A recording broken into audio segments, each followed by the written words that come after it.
Welcome back to the program. I'm Jason Dagate. Phone lines open, 879-1231. Want to remind you at about 7:15 we will have Canada's in the Kitchen, the segment with Chef Tony DeSalvo, George Caslow, and also Joni Petrie.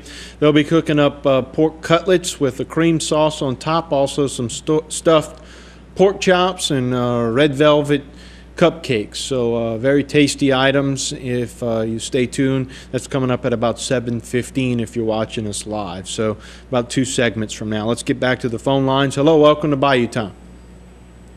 Good evening, Jason. Good evening. I could remember not too long ago that President Obama had made an announcement saying that Special Forces was going to raid this compound in Pakistan. And it was pretty gutsy, the move to do that. We went into that compound, we found Osama bin Laden, we shot him, we dumped him in the ocean, and we brought our boys back home uneventfully. There were people that criticized the president for entering Pakistani sovereignty, until finally it resonated and people understood that Osama bin Laden was dead. Then the president told the world that Gaddafi had to go.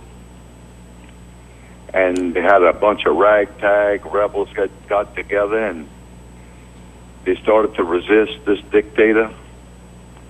And it's been announced yesterday that the rebels had taken Tripoli.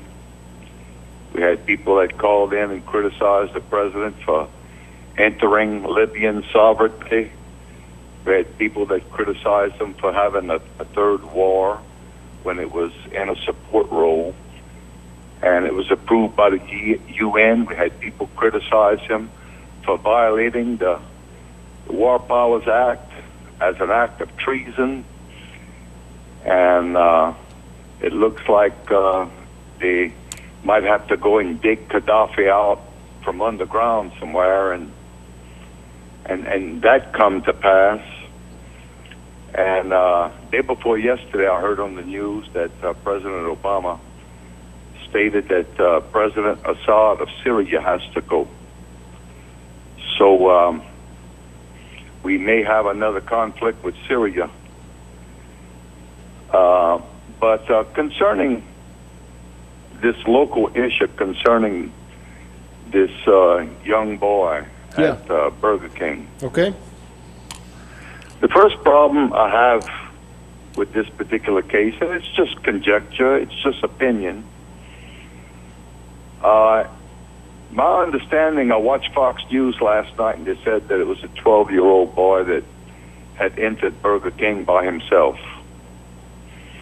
I didn't hear anybody allege that he was accompanied. So we had this 12-year-old boy entering Burger King by himself. And some kind of way he found himself in that restroom, and then there's no claim, I heard no news that there was any yelling or screaming or a call for help. Everything seemed to have been composed, and I mean, I was 12 years old once, and I know that children should scream if they find themselves in trouble. It seems remote that that people would not have been able to hear screams because rape is an act of violence. It's not an act of pleasure. So I have my own personal concerns and suspicions about this particular case, and I understand some of the comments that were made earlier, and to me it all fits together pretty well. I don't know what happened out there, but it seems like there may have been a plan to get together, and it comes back to what was said earlier. So does that not make it, so let's take that scenario that maybe, let's say there was a plan to get together. Does that make it not aggravated rape? No, if they submitted a rape kit and this assailant If his DNA is on that child, he's a goner, period. There's no discussion as to whether or not that adult was wrong if there was something that actually took place. All right, so what does it matter if this was, in your opinion, an alleged meeting or something? Somebody that young can't consent to it. Well, number one, mothers should understand that this 12-year-old was by himself. And I know that in the military, they advise all military women to travel in teams using the buddy system. Most of the males travel with a buddy system. I would recommend everybody at a young age, or if they're traveling in dangerous or known to be dangerous areas, to be with a buddy. It's just bad policy to be going in unknown areas by yourself, no matter what age you are. Thank you for the call. I need to get to some more callers. Thank you. Out here, Jay. Okay, all right. Thank you for holding. Welcome to Bayou Time. Hello? Hello? Yeah, can you turn your TV down? I'm sorry, Jason. All right, go ahead, please. I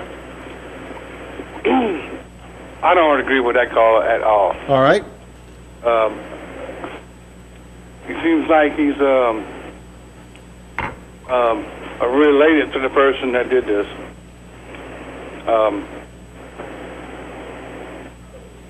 But that wasn't the reason I was calling. All right, I wanted to call and talk about Louis St. Martin. You heard about his death today? We sure did at the beginning of the program. We talked at length about it, and Martin False joined us and discussed, his relationship, in business with Mr. St. Martin, and we also discussed, his generosity to the community over the years.